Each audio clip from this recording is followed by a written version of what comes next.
August 25th, 1944, near St. Lo, Normandy. The field still carried the scent of smoke and churned earth. The hedgerows, once green, now lined the edges of cratered roads. Sergeant William Henderson stood by his truck, a dull olive GMC CCKW, watching a sea of engines idle in the morning fog. He didn't yet know it, but the convoy before him would become a legend. The Red Ball Express, 6,000 trucks, a road that never slept. Before the engines came to life, there was stillness, a silence that carried the exhaustion of 2 months of battle. France was not yet free, only fractured. Behind Henderson lay the beaches of Normandy, where the invasion had begun. Ahead of him stretched a continent in ruin. In June 1944, the Allied armies had done what history once thought impossible: stormed Fortress Europe. Operation Overlord had landed 156,000 men on the French coast. But victory on the beaches was only the beginning. The problem that followed was not glory, it was gasoline. By August, Patton's Third Army had broken through the German lines near Avranches. His tanks moved with an energy that startled even the high command. They advanced faster than any army in history, sometimes 50 miles a day. But that speed came with a cost. A Sherman tank burned through nearly 100 gallons of fuel every day. Multiply that by thousands of tanks, and the math became terrifying. The Allied front was racing forward, but its supplies were still crawling ashore in Normandy. Every bullet, every loaf of bread, every drop of fuel had to travel from those beaches to the front lines, across roads cratered by bombs and clogged with wreckage. By late August, Patton's army was nearly dry. The invasion might have won the coast, but without supply, it could lose the continent. In London and Paris, logistics officers stared at maps covered in red lines. The ports were still damaged, the railway system shattered. Pipelines were under construction, but weeks away from completion. The British suggested rationing movement. Eisenhower refused. He needed momentum. Momentum kept morale alive, and momentum killed the enemy. So the question passed through every command post in France: how do you feed an army that's outrun its own shadow? The answer, though simple, was staggering. Trucks, thousands of them. Most of those trucks were General Motors CCKW, 2 one-tor 2-ton cargo haulers, 6-wheel drive, gasoline-powered, unarmored, unglamorous, designed for dirt and distance. They could carry 5,000 pounds of cargo and climb slopes no European lorry could touch. The British had dismissed them as worthless in modern war. The Americans would prove them wrong. The U.S. Army had brought nearly 300,000 of these trucks to Europe by mid-1944, a small part of the vast arsenal built in American factories. Detroit had become the heart of a military empire, the arsenal of democracy. Every 10 minutes, somewhere in the United States, a new truck rolled off a production line. The war wasn't just fought by soldiers, it was manufactured by workers, men and women in overalls, guided by blueprints and deadlines instead of rifles and orders. Those trucks, now lined up in Normandy, were the physical proof of that industrial miracle. And yet, until that August morning, no one had tried to use them on the scale. Sergeant William Henderson was one of thousands of drivers assigned to what would soon be called the Red Ball Express, a name borrowed from American railways, where Red Ball marked a high-priority freight line. The mission was simple, brutal, and clear: supply Patton's Third Army at all costs. The first convoy would roll that morning. The men were young, some only 19, and most of them African American. The U.S. Army of 1944 was still segregated. Combat units were mostly white. Service and transport companies were largely black. These men had volunteered to fight, but had been told they'd serve best behind the wheel. Now, fate had made that wheel the most important weapon of the campaign. They came from Mississippi, New York, Kansas, and California. They'd trained in the dust of Georgia and Texas, learning to repair engines, change axles, and drive through anything. They carried grease under their fingernails and pride in their silence. They didn't wear medals. They wore oil stains. As the order came down the line, the air filled with the cough of engines. Convoy commanders signaled with flags. Every vehicle carried a red circle, a red ball, painted on the bumper. It meant priority.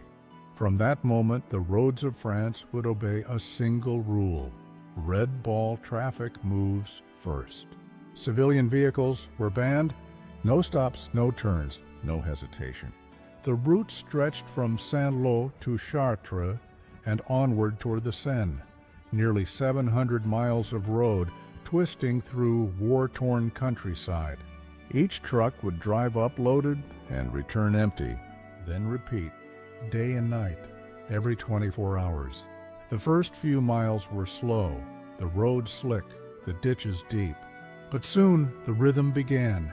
Gears shifting, engines roaring, tires biting into gravel. The trucks moved in lines 60 feet apart, like arteries pumping blood into the heart of war. Henderson leaned from his cab window, watching the countryside blur by.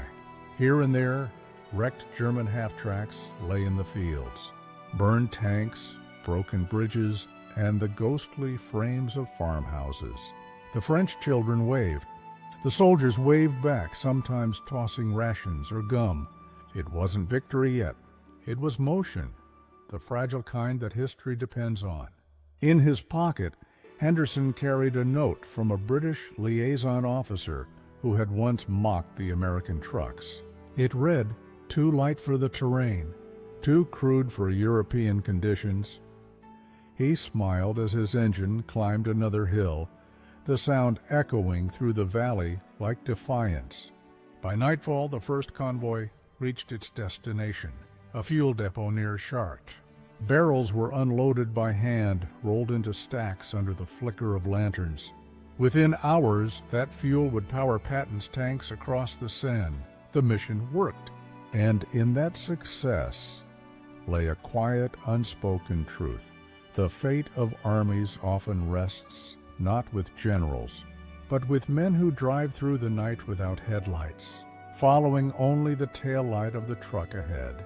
That night, Henderson wrote in his logbook, "Engine steady. Road good, men tired but proud.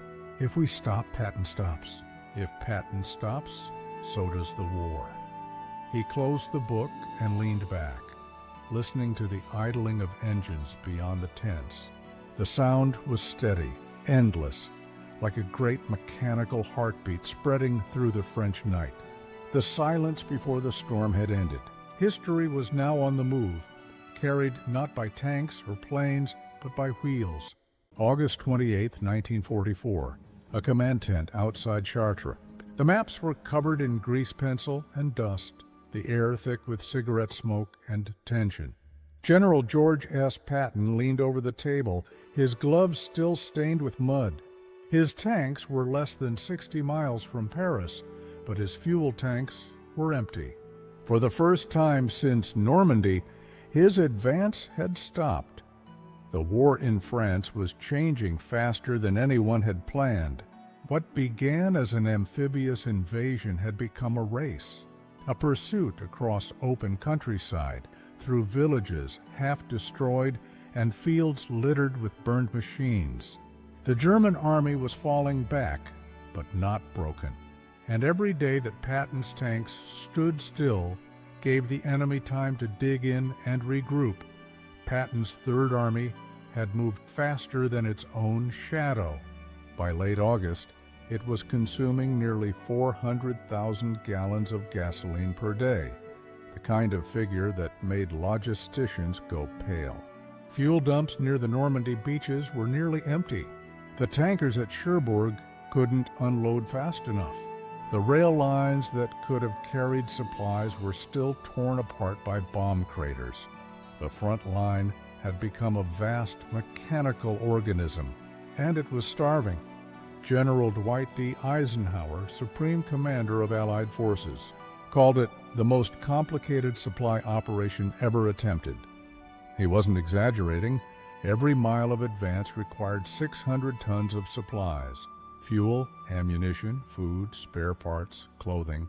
And those miles stretched farther every day.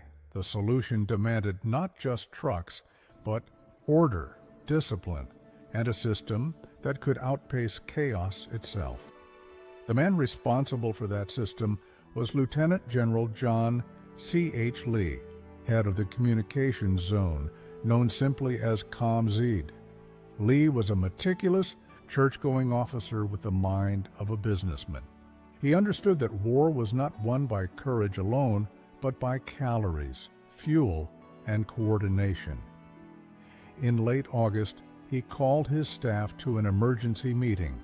On the wall behind him hung a map of northern France. Red lines marked the existing supply routes. None of them reached far enough. Lee's voice was calm but sharp. "Gentlemen, our armies are outrunning our supplies. If we don't create a continuous flow, we lose our momentum, and perhaps the war itself." A junior officer mentioned the success of high-priority rail lines in the United States. Red ball freight routes, used for perishable cargo. Lee nodded slowly. Within hours, he drafted the order: Operation Red Ball Express, a continuous convoy system linking the beaches of Normandy to the forward depots feeding Patton's tanks. It was to begin in less than 72 hours. The concept was simple in theory and brutal in practice. Two main highways were selected, running from the port of Saint-Lô to the supply depots near Chartres, roughly 700 miles round trip. One road for loaded trucks going east, another for empty trucks returning west.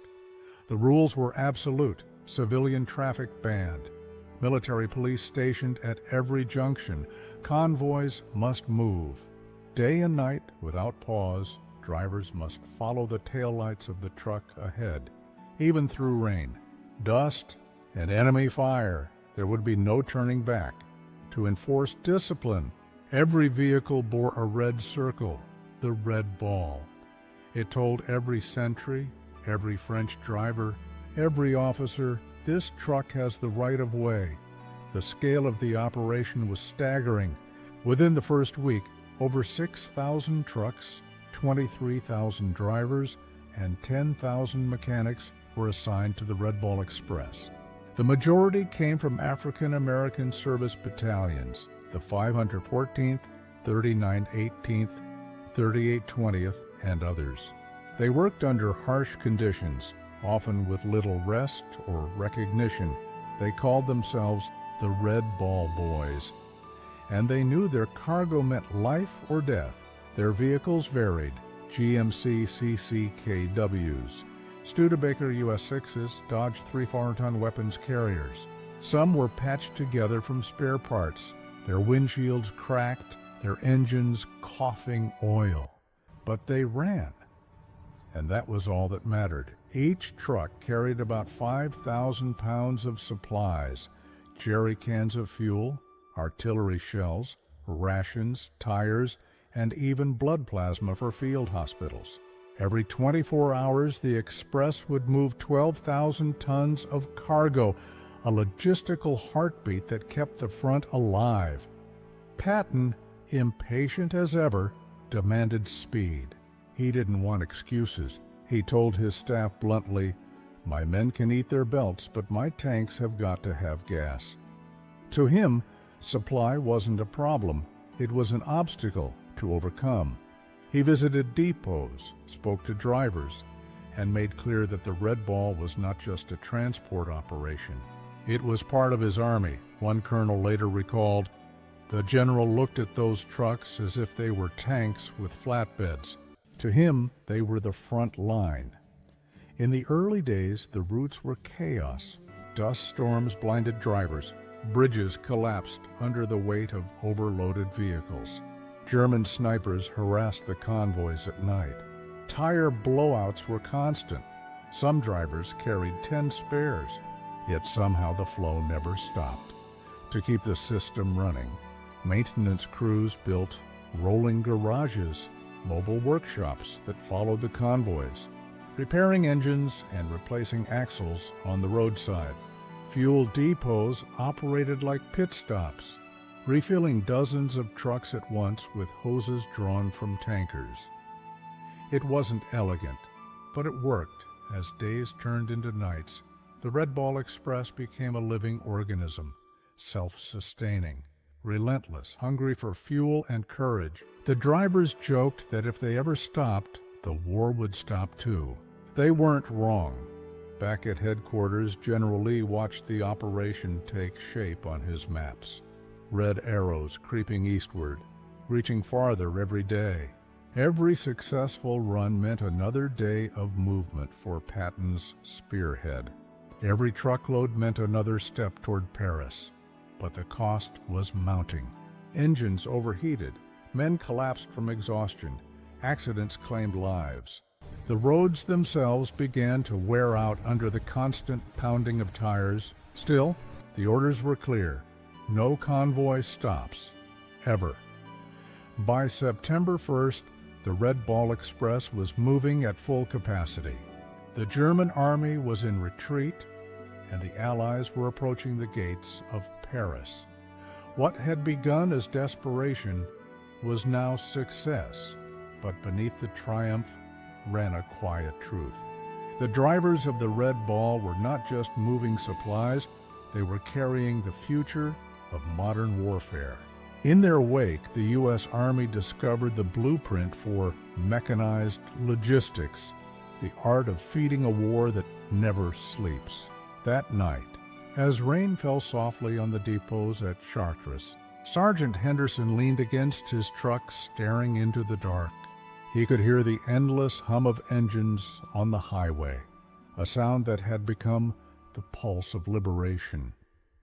He thought of home, of the factories that built these machines, of the men who said these trucks would never matter, and then he smiled faintly, because now every sound on that road and every gear shift, every tired breath was proof that they had been wrong. The breaking point had passed. Necessity had forged invention, and the wheels of victory had begun to turn. September 3rd, 1944, somewhere between Chartres and Verdun, the road was a ribbon of dust under a sky the color of gunmetal. A convoy of GMC trucks thundered east, headlights blacked out, guided only by the faint red glow of taillights ahead. Every man knew the rule: keep moving, no matter what. Behind them lay the beaches. Ahead, the fire and blood of war. By the first week of September, the Red Ball Express had become more than a supply line. It was a living, breathing artery stretching across France. 6,000 trucks, 40,000 men, and 1,000 miles of road under constant motion.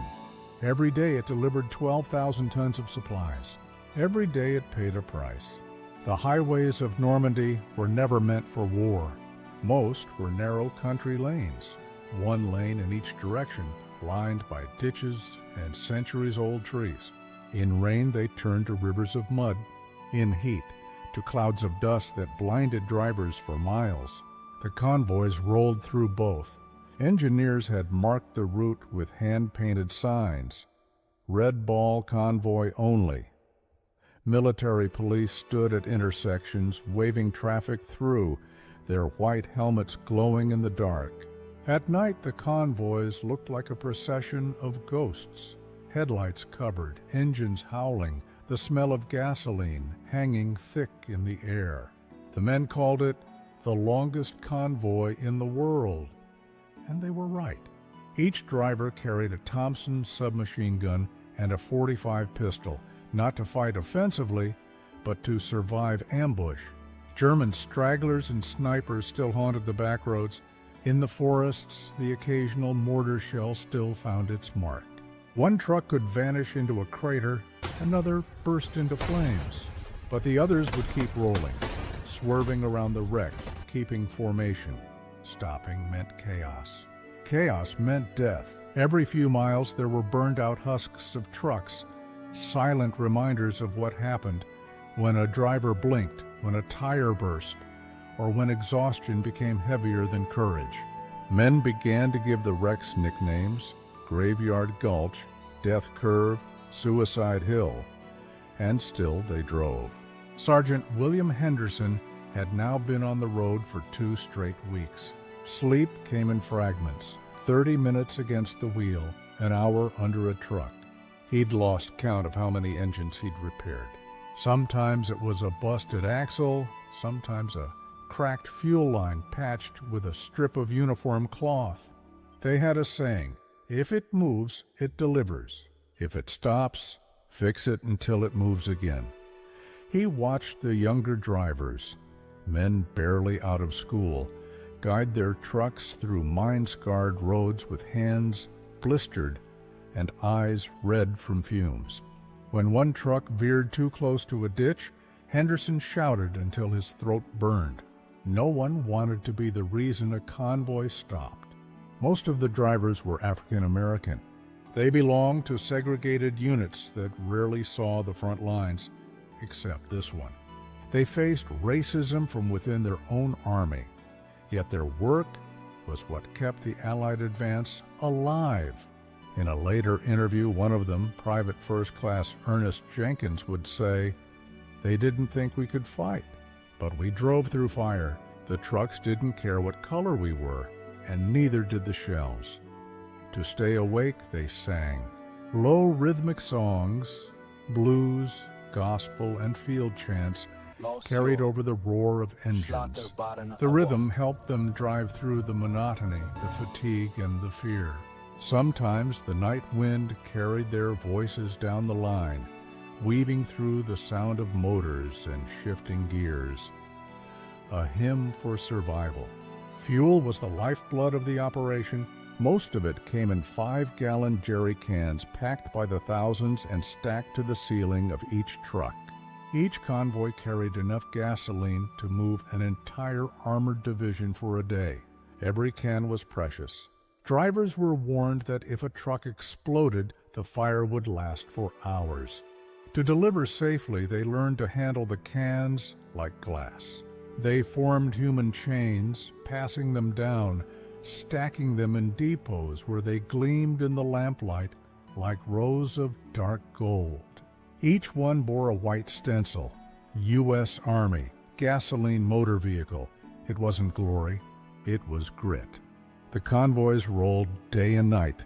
Daytime meant dust, choking clouds that turned every breath into sandpaper. Nighttime meant darkness, headlights blacked out, only the faint blue glow of the sky to see by. To stay on the road, drivers fixed their eyes on the small sliver of light on the tail of the truck ahead.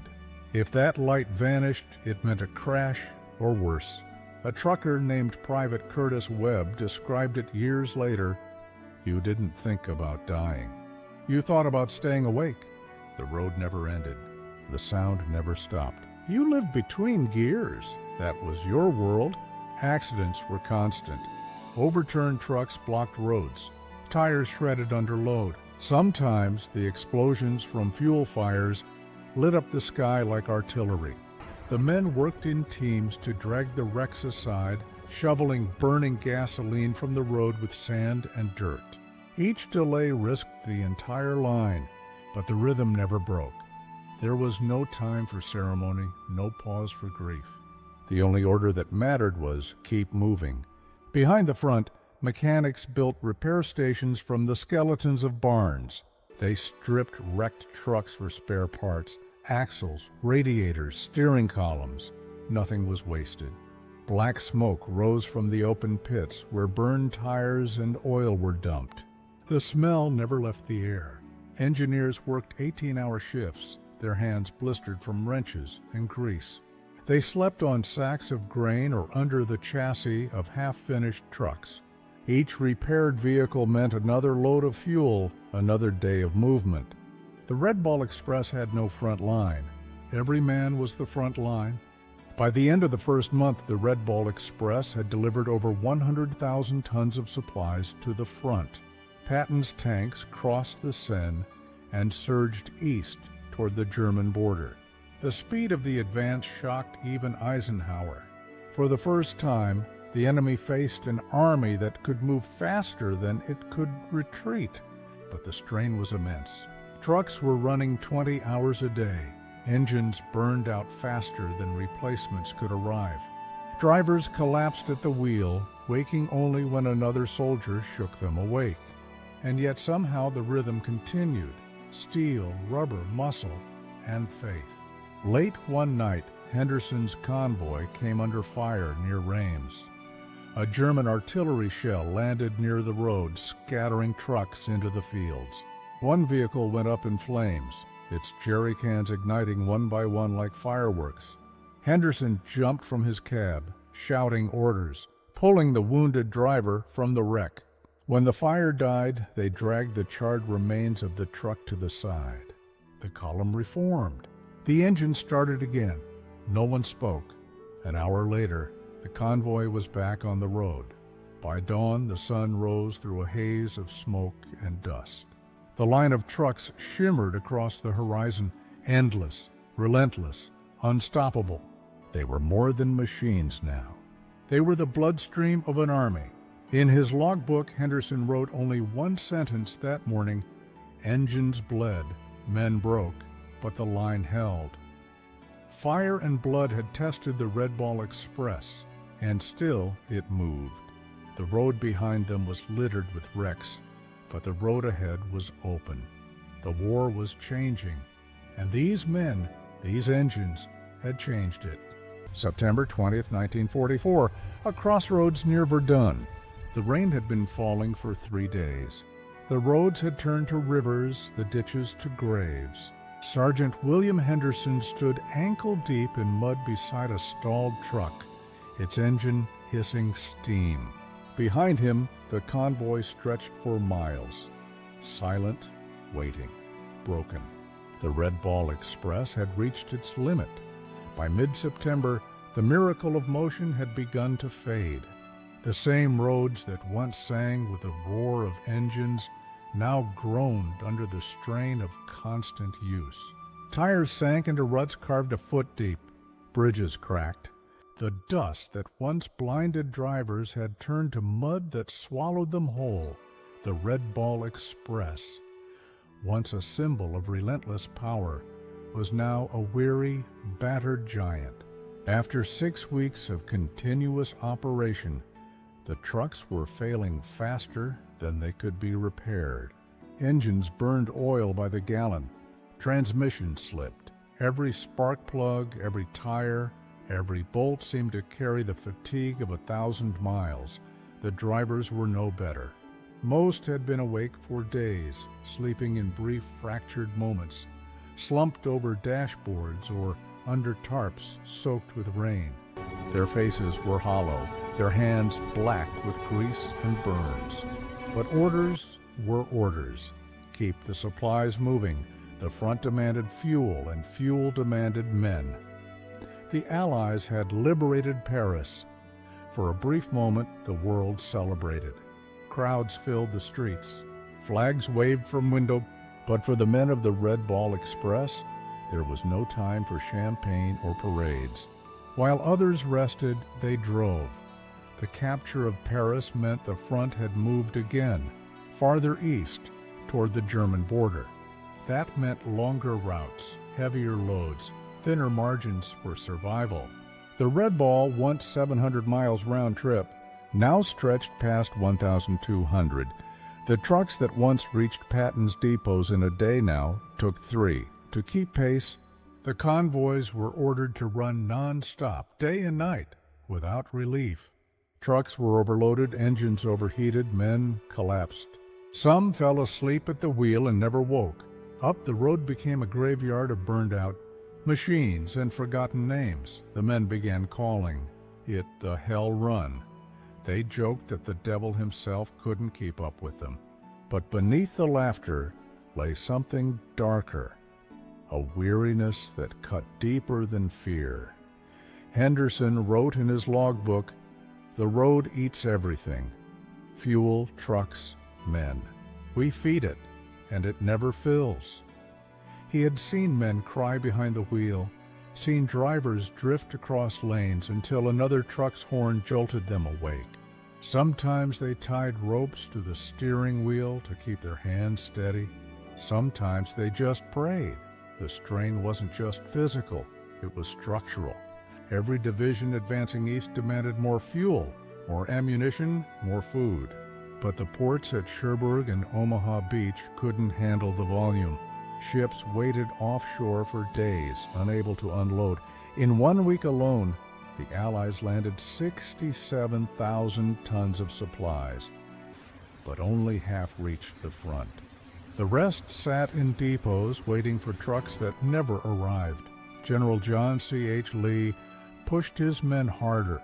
He saw the numbers and knew the consequences. If the red ball slowed, the front would stall. And if the front stalled, the Germans would have time to rebuild. But even Lee could not ignore the warning signs.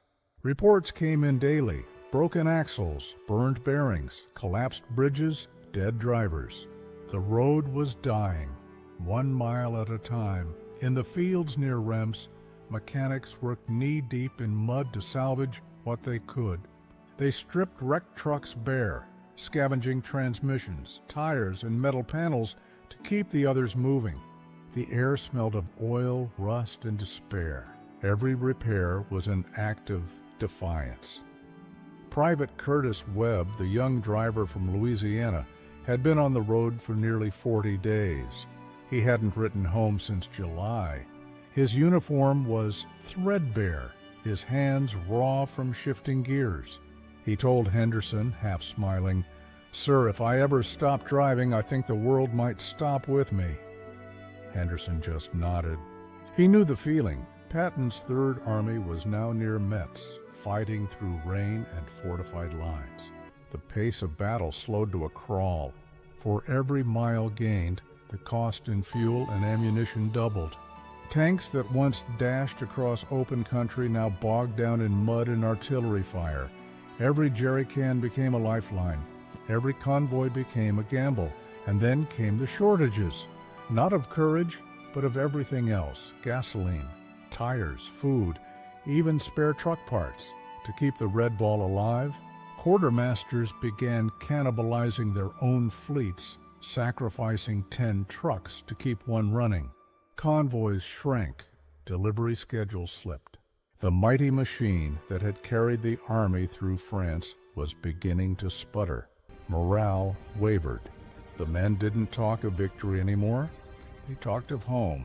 They talked about the letters that never arrived, the families who didn't know where they were. They talked about the promise that when the war was over, they'd finally be seen, not just as drivers, but as soldiers who had kept the war alive. But recognition was slow to come. Most newspapers still wrote of Patton's tanks, not the trucks that fed them. The Red Ball Express was a legend in motion, but invisible in the headlines.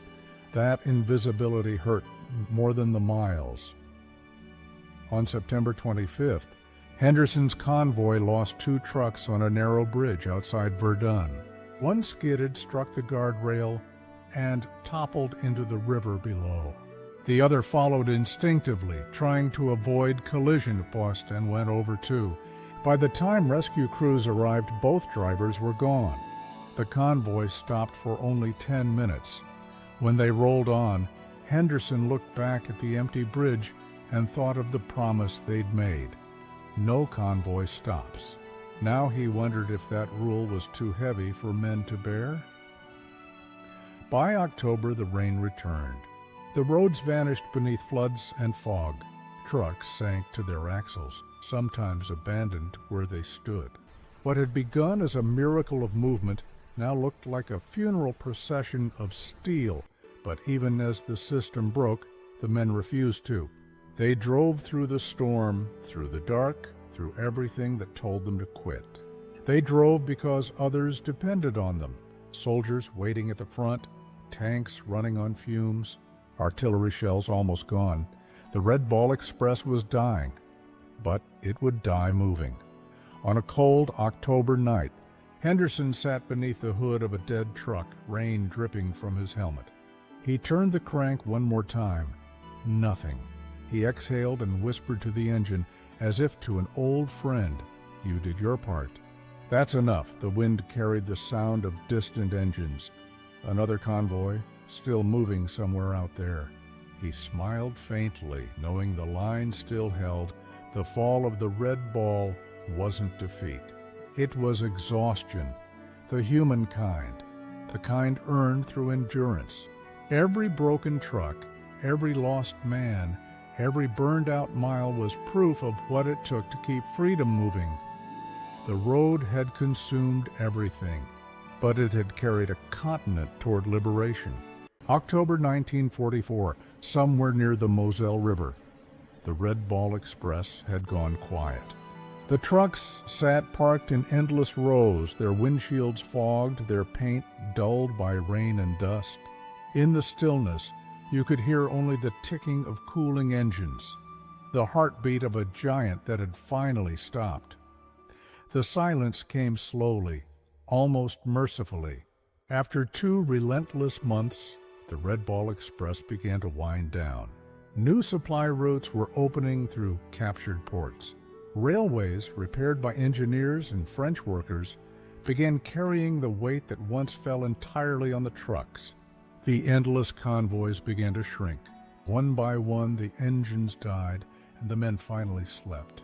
For the first time since August, there was time to breathe. But rest did not bring peace. The quiet was too deep, too strange. For men who had lived by motion, stillness felt like absence, as if the world itself had stopped turning. Sergeant William Henderson walked the depot yards at night. He passed rows of silent GMCs, some with bullet holes, some missing doors, some covered in mud so thick you couldn't see the paint beneath. Each truck told a story. Each dent, each scratch was a mark of survival. He ran his hand along a fender and felt the cold steel under his glove. "Good work, old girl," he murmured. It wasn't about glory anymore. It was about endurance, machines and men that had refused to quit. The official end of the Red Ball Express came in November. The headlines barely noticed.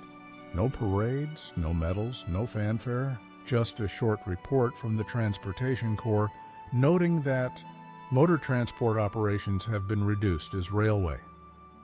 Lines resumed service. It was the quietest, ending to one of the loudest efforts of the war. But for the drivers, the war wasn't over. Many were reassigned to smaller convoys, others to maintenance crews or depot duty. Some volunteered to keep driving, unwilling to leave the road that had become their world. And some, too exhausted, too worn, simply wanted to forget. But forgetting proved harder than driving. In the camps, the talk turned to home.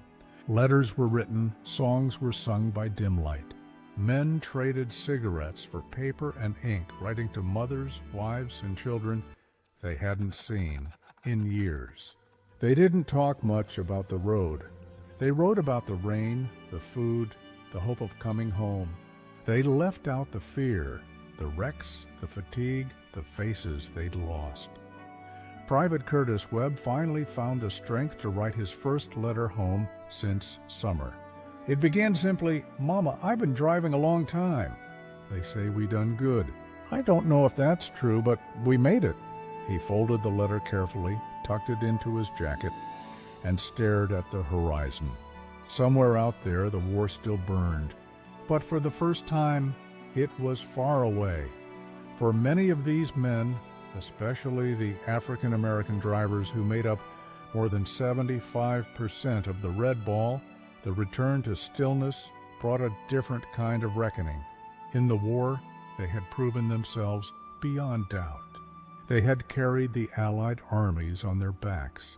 They had shown skill, discipline, courage, all under conditions no man should endure. But even as the engines cooled, the old divisions returned. Segregated mess halls, separate barracks, recognition deferred, dignity rationed like fuel. In one report, a Transportation Corps officer wrote, "Without these colored troops, the advance could not have continued. Their contribution has been essential, though often overlooked." It was an acknowledgement, but only on paper. For most, the war for respect would last much longer than the one for Europe. The depots became graveyards for trucks. Mechanics stripped them for parts. Engines were melted down, steel recycled. But every man who had driven one knew these weren't just machines. They were companions, witnesses, silent partners in a war that demanded everything and gave little in return. Sometimes, the men would sit inside an old cab, light a cigarette, and listen to the wind rattle the windows. They could almost hear the convoy again. The horns, the gears, the shouted curses, the laughter that came despite it all. The sound of movement, of purpose, the sound of the Red Ball Express alive. In Paris, officers toasted logistics. Charts and graphs filled the walls of command rooms, proving how much tonnage had been delivered, how many gallons of fuel had reached Patton's tanks. The numbers were staggering. Over 412,000 tons of supplies moved in just 3 months. It was a triumph of engineering, discipline, and endurance. But numbers can't speak. They don't show the mud, the fear, the endless horizon of headlights cutting through night. They don't show Henderson's hands shaking as he fixed an engine in the dark, or Webb's eyes when he realized how close he'd come to falling asleep at the wheel. The true story of the Red Ball Express was not in the tonnage. It was in the faces of the men who made it happen, and the silence that followed when it ended. Winter came early that year. Frost settled on the trucks, silvering the canvas roofs, turning the ruts of old roads into frozen scars. The landscape of France had changed, from war to weary peace. And yet, somewhere deep inside, the drivers still heard the road calling. Some re-enlisted, some went home, some never spoke of it again. Henderson stayed behind until December, helping decommission the last convoys. When he finally left, he took one thing with him, a small brass plaque from the dashboard of his truck. It read simply, GMC-2 1 or 2 ton 666, Red Ball Express. He carried it in his pocket like a relic. That winter, near the Ardennes, the quiet broke again. The Germans launched their final offensive, the Battle of the Bulge. The Red Ball routes came alive once more, emergency convoys rushing supplies to the front in snow and fire. The roads that had carried liberation now carried survival, and just like that, the engines roared again, older, colder, but still faithful. It was as if the war refused to let them rest, as if the Red Ball itself was too stubborn to die. When the last truck rolled home, no one heard it. There were no cameras, no banners, no speeches, just the low rumble of an engine fading into the distance, swallowed by time. For the men who drove those roads, the world would never sound the same again. Every passing truck, every thunderstorm, every midnight wind on a country road, all carried the echo of the Red Ball Express. They had been the artery of an army, the pulse of liberation. Now they were its quiet memory. In war there is glory for those who fire the guns. But history moves on the wheels of those who carry the weight. And as the night settled over Europe, the last of the Red Ball drivers finally rested, not in victory, but in peace earned mile by mile. April 1946, a warehouse outside Le Havre, France. Stacks of crates towered over rows of empty trucks. Dust hung in the air like smoke from a battle long ended. At a small desk under a single bulb, a clerk stamped "Decommissioned" onto the last Red Ball Express manifest. He paused for a moment, staring at the paper, at the names of the men who had kept an army alive. Then he turned out the light. The war in Europe was over. The Red Ball Express, once the roaring lifeline of Patton's Third Army, now existed only in records, reports, and the memories of men who could never forget what they had built. The official histories called it a logistical triumph, a masterpiece of movement, a symbol of American ingenuity. But beneath the statistics lay a quieter story of exhaustion, loss, and a truth that took decades to be spoken aloud. In the first post-war months, the U.S. Army's Transportation Corps began compiling its final reports. Pages upon pages of numbers, tonnage delivered, fuel consumed, trucks destroyed, men injured. They recorded 412,693 tons of supplies delivered across France in just 81 days. They noted 23,000 drivers and 6,000 trucks assigned to the Red Ball Express at its peak. They measured efficiency, breakdown rates, and fuel ratios down to the last gallon. But the most important thing was missing: the names. No list of who drove those trucks, no record of who died along the road, no memorial for the men who made the numbers possible. It was as if the road itself had swallowed their identities. Among those who did speak was General Dwight D. Eisenhower. In a letter written shortly after the war, he called logistics the decisive factor in victory. He wrote, "The supply lines, above all the Red Ball Express, were the arteries of our armies. Without them, we would have stood still before Paris." It was acknowledgment, yes, but only in passing. The men who lived that truth were never invited to tell their side. In 1946, a young reporter from Stars and Stripes interviewed a handful of returning drivers at a New York harbor. They stood beside their duffel bags, waiting for trains home. One of them, a quiet man named Private Luther McCauley from Mississippi, said, "We drove. That's what we did. We didn't think about medals or headlines. We just drove until there was nothing left to drive for." The reporter asked if he was proud. Macaulay nodded. Then, after a long pause, he added, "But I wonder if anyone will remember us." Recognition came slowly, too slowly. In the official segregation of the U.S. Army, black soldiers were still seen as laborers, not equals. The Red Ball Express had been their proving ground. 75% of its drivers were African American. They had endured not only the dangers of war, but also the quiet cruelties of prejudice, separate barracks, limited promotions, and a promise that their heroism would never be written in the same ink as others. And yet, they had delivered victory itself. One post-war memo, declassified years later, summed it up bluntly. Without the contribution of Negro truck companies, the advance of the Third Army would have been impossible. That sentence lay buried in a file for 20 years. By then, most of the men it spoke of had already disappeared into the silence of ordinary life. For Sergeant William Henderson, the reckoning came not through reports, but through memory.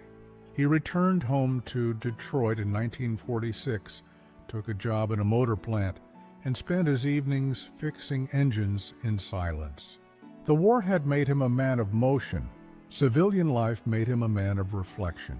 Sometimes he would stand by the factory floor, listening to the rhythmic clang of machines, and it would all come back: the roar of engines, the smell of diesel, the endless French roads glimmering under moonlight.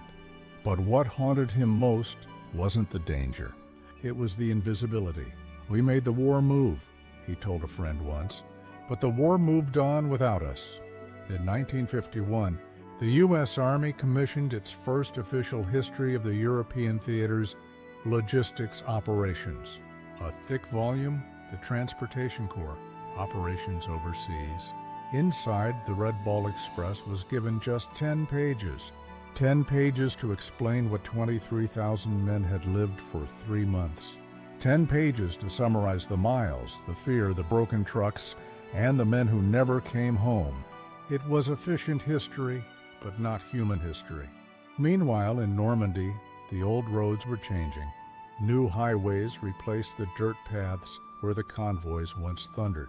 Villages rebuilt, bridges repaired, but sometimes after the rain, locals would find rusted fragments, a twisted fender, a shattered headlamp, a military tire half buried in the soil.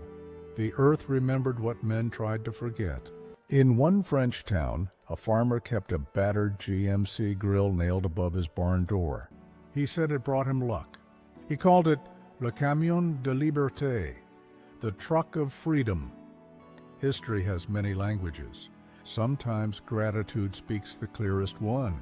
In Washington, the military quietly began studying what the Red Ball had proven. They analyzed its failures, its speed, its efficiency under duress. The lessons became the blueprint for every future American supply chain, from Korea to Vietnam to Desert Storm. The very science of logistics, convoy control, express lanes, fuel distribution was born on those French roads. The Red Ball Express had not just supplied a war, it had invented a doctrine. But few of the men who made that doctrine ever knew. In the 1950s, when the new generation of soldiers learned about Patton's dash across France, they read of bold generals, fast tanks, and daring tactics. The textbooks rarely mentioned the men in the shadows, the drivers who made the dash possible, the mechanics who rebuilt engines from wrecks, the quartermasters who turned chaos into order. It took another half-century before historians began to dig deeper, before the Red Ball Express was seen not just as a logistical operation, but as a story of human endurance and racial perseverance. History had taken its time, but the truth, once written, does not fade. Henderson never returned to France. But in his old age, when he saw a photograph of a convoy in a museum exhibit, he said quietly, "That's what it looked like. That's how it sounded. We kept the war alive long enough for peace to catch up." He paused, looking at the photograph. Endless trucks vanishing into a horizon of dust. Then he said, almost to himself, "You can't see the men's faces in pictures like that." But they were there. We all were. The reckoning of the Red Ball Express wasn't about blame or glory. It was about remembrance. It was about men who gave everything they had, only to watch history move past them. It was about truth, the kind that waits quietly until the world is ready to hear it. War demands silence from its workers, but silence over time learns to speak. August 25, 1904, Normandy, France. 50 years to the day since Sergeant William Henderson watched the convoys roll out. The fields were quiet now, green, unscarred, but beneath them lay the faint traces of ruts once carved by thousands of tires. A small group of veterans stood beside a memorial stone inscribed with 3 words, Red Ball Express, 1944. The wind carried the hum of distant traffic, a sound not unlike the ghosts of engines past. Time had softened the war, but not erased it. Half a century later, the Red Ball Express was finally being spoken of, not as a footnote in logistics, but as a story of endurance. The men who had driven through darkness were old now, their memories worn but still sharp. They stood before the stone, some with canes, some in wheelchairs, their hands trembling not from age, but from recognition. At last, the world was beginning to remember. The 1990s brought a wave of rediscovery. Historians and filmmakers began piecing together what official histories had left out. The names, the faces, the dust and fear behind the efficiency reports. Old Army archives were opened, revealing letters, diaries, and faded photographs.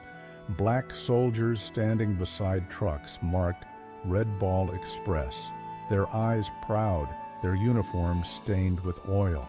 For the first time, the invisible men became visible again. In the museums of Le Havre and Cherbourg, exhibits began to appear. An old GMC 212-ton truck, restored and painted olive green, stood beneath dim lights. Visitors could climb into the cab, smell the faint scent of diesel and rubber, and listen to a recording of engines, recreated from field audio, captured in 1944. Beside it hung a photograph, a convoy on a dusty French road, the caption reading simply, "They kept us moving." It was a small sentence, but it carried the weight of a continent. In the United States, the Department of Defense finally acknowledged the Red Ball Express as one of the most significant logistical feats in military history. The Pentagon's report, published in 1995, stated the success of the Allied advance across France depended upon the continuous, disciplined, and courageous effort of the Red Ball Express drivers, a force composed primarily of African American soldiers who delivered the fuel of victory. It had taken 50 years for those words to be written officially, 50 years for the truth to find its place. But legacy is not only written in books or carved in stone. It is carried in the bloodlines of those who lived it. Many of the Red Ball drivers returned home to a country that did not yet see them as equals. Yet quietly they built America's future. They became mechanics, truckers, engineers, and factory foremen. Some became civil rights organizers, men who had tasted both discipline and injustice and refused to accept the latter any longer. The discipline learned on the road, precision, brotherhood, endurance, became the foundation for another kind of movement, the struggle for dignity in the decades to come. One historian wrote, "The Red Ball Express was not just a convoy, it was a rehearsal for equality, conducted under fire." In 1954, a decade after the convoys, the U.S. Supreme Court ruled to end segregation in public schools. That same year, veterans of the Red Ball were among the first to volunteer for integrated transport units in the new U.S. Army. The road they had driven in France had led them, unknowingly, toward another kind of freedom. Sergeant William Henderson lived long enough to see the memorial built. He never sought recognition, but when he was invited to the anniversary ceremony in Normandy, he accepted quietly. He stood before the crowd, soldiers, historians, school children, and said in his measured, calm voice, "We were drivers. We weren't heroes, not like the ones they wrote about. But when the tanks stopped, we made sure they moved again. And that's all the war ever asked of us." Then he paused, looking toward the open road behind the fields. "We never thought it would be remembered. I'm glad it is. Modern military planners still study the Red Ball Express. Its structure, 2-lane traffic control, supply prioritization, round-the-clock scheduling, became the template for every major logistical operation since. In Iraq, in Afghanistan, in relief missions across the world, officers invoke the same principle born in Normandy. Keep the line moving. The trucks are different now. The wars are different. But the lesson remains: victory is not forged in glory. It is carried on the backs of those who never stop. And in France, along a narrow country road near Saint-Lô, there still stands a faded metal sign, a red circle painted on white, the symbol once used to mark the convoy route, the Red Ball itself. Few passers-by know what it means, but if you stop and listen, especially on quiet days, you can almost hear it. The echo of tires on gravel, the low growl of engines rolling east, a memory made of steel and endurance. History remembers generals and battles, strategies and speeches. But somewhere between those pages lies a truth, more human, that freedom often rides in the back of a truck, and the men who carry it rarely see their own names written in the light. The Red Ball Express was not a story of glory. It was a story of persistence, of men who refused to let the line break, and in doing so, helped end a war. Today, when visitors walk past the memorial stone in Normandy, they sometimes leave small offerings, a wrench, a spark plug, a strip of tire tread, tokens from the modern world that still runs on wheels, each one a whisper to the past, a quiet acknowledgement that the road once built never truly ends. The road of the Red Ball Express began in chaos and ended in silence. But somewhere between those miles lies the measure of human will, the kind that builds, drives, endures, and remembers. War doesn't vanish. It changes its shape and waits to be rediscovered.